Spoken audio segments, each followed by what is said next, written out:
Okay, here is what I wanted to go ahead and read to you. And this has been the best article that I could find. Let me see if I can get my screen recording back. I think I lost it. Okay, it says, convection, conduction, and radiation are similar in that all of these processes are ways in which heat moves from one place to another. The difference between convection and conduction is that in convection, the molecules of heated material usually move from place to place in convection, while during conduction, heat is passed from molecule to molecule. However, those molecules themselves don't travel. It's because conduction occurs through a solid. Heat travels by conduction and radiation in solids, and by convection in fluids. That would be a liquid or a gas, like air and water. Radiant energy waves travel from the sun through space and become heat energy, which is absorbed by a substance or material like the earth. We've briefly touched on radiation, but we're going to look at it more in detail. And we've spent a lot of time on sound, and now we're going to look more in depth at light and light waves. And light waves are transverse, which means that they move perpendicular. So I want to go ahead and keep reading right here. Electromagnetic radiant energy is the main source of heat on Earth. Most of this radiant energy comes from the sun, which is approximately 93 million miles away from Earth. Radiation is different from conduction in that radiant energy travels from the sun or other glowing bodies through space in the form of invisible waves rather than transferring heat from molecule to molecule. When a solid object like Earth absorbs radiant energy waves, the energy becomes heat. The darker, more opaque the materials are that absorb waves of radiant energy, the faster the molecule of the material move and the hotter they become. And we know that darker objects absorb heat faster. We've seen that too. Much of the heat from the sun's radiant energy is transferred back into the atmosphere. We can sometimes see heat energy absorbed by Earth radiate back into the atmosphere because Earth is much cooler than the sun. An example illustrating radiation from Earth is when you see heat rising from a blacktop road in the middle of a hot summer day. Heat energy is transferred from a warmer object, such as the road, to those that are cooler, such as the air. And that's one of our progress monitoring questions too. And so I want to say that again. Heat energy is transferred from a warmer object to those that are cooler. And you want to jot that down as a note right now. The sun's heat is a major influence on the kinds of weather we experience.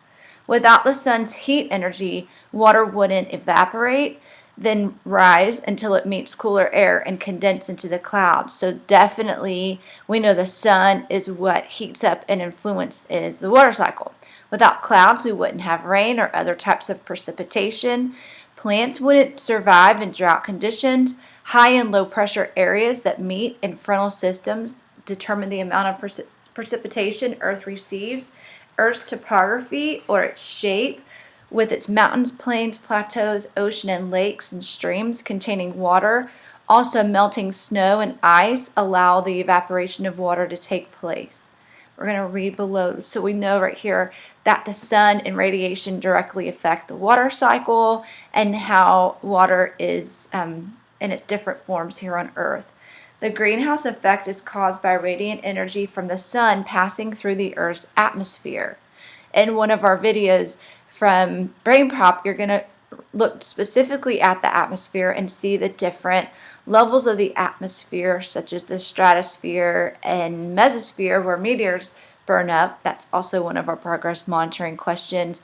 But I want you to specifically look at areas in the atmosphere, such as the troposphere, and exactly where we can look and see how that greenhouse effect is where we see land, plants, and bodies of water absorb water and radiant energy as heat. Approximately 1/3 of this heat energy is re-radiated back into the atmosphere, where it is mostly absorbed by water vapor and carbon dioxide. In turn, the atmosphere radiates heat energy back to Earth, where it increases the Earth's temperature. The greenhouse effect appears when some of the radiation becomes trapped in the atmosphere. And the link below here is a CK12 article and video regarding heat transfer in the atmosphere. And if you, I'll share this link, but if you want to look at that, you sure can. When we look at the spheres and how they work together, this is the main point of our lesson. It says the transfer of the sun's energy through Earth systems. The transfer of energy through Earth systems, we're specifically focusing on the atmosphere, biosphere, cryosphere, geosphere, and hydrosphere. Everything that happens on our planet is part of a complex interaction between air, water, land, and life. All of these things together are known as the Earth system. Earth system processes are driven by energy from the sun and are complexly interwoven. People are part of the system as well, and their interaction within its elements is perhaps the most difficult part of all to understand. NASA's research strategy addresses these issues with the overarching question: how is Earth changing, and what are the consequences for life on Earth? And we can take a look right here from solar energy and how our geosphere and biosphere interact. Here we see the atmosphere, the hydrosphere, and we know that the cryosphere is all water in the form of ice.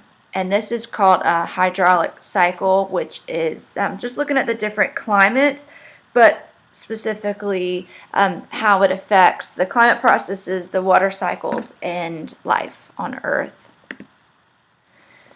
Interactions between the atmosphere, geosphere, hydrosphere, biosphere, and cryosphere. Here we can click on these last few links and look at the interactions between them. The atmosphere is the blanket of air or gas surrounding the Earth and atmospheric layers. The geosphere is our solid Earth, and geo actually means ground. Atmo means gas. Hydro, we all know, is the root word for water, and bio is the root word for all living things.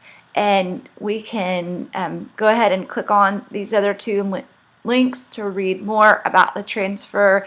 We can read more about the movement of energy through Earth systems here, and what we're going to focus on a lot more from this point on is the difference between convection, conduction, and radiation. And so as we look here at the flow of energy and heat flow, we're going to begin focusing a lot more on radiation. We'll focus on the electromagnetic spectrum and the 7 different parts of the electromagnetic spectrum, which go in this order: radio waves, infrared rays, visible light, which would be Roy G. Biv, we know the colors of the rainbow, ultraviolet, and then we would go into X-rays, and finally the strongest, which are gamma rays, which are not, for some reason, shown on our wavelength here. And after radiation, we would look into convection, and we know convection is through fluids, which would either be through the form of a liquid or a gas. And so if you see any type of a question that comes with a liquid or gas, automatically we know that that heat transfer is through convection, as we see in the ocean currents and then with our Gulf streams. And then finally, our last form is through conduction, and conduction is through touch. And we see a lot with the geosphere. We see actually molecules that touch without movement, and so would see that within the sand and rock and solid to the touch. So, and we'll look a lot as we finish this in our slides on Earth's energy budget, and that's just going to refer to conservation of energy, how we know that energy is never neither created nor destroyed, is simply just transferred or being converted from one form to another. And what we'll see is how it's just being transferred and maintaining balance between Earth system. And so in summary, and we'll just kind of follow these bullet points right here, energy can be transferred from one place to another by heat flow, by waves, or by objects that are moving. Heat flow is the transfer of energy from a warmer object to a cooler object. Energy from the sun reaches Earth by radiation, or we would call it in our progress monitoring radiant energy. Energy is transferred through oceans, the atmosphere, and geosphere by convection. And finally, energy is transferred between the geosphere and atmosphere by conduction. And as we continue through our slides, we're going to have the opportunity to work on a project that will demonstrate exactly how these transfers of energy take place through heat. All right, thank you very much.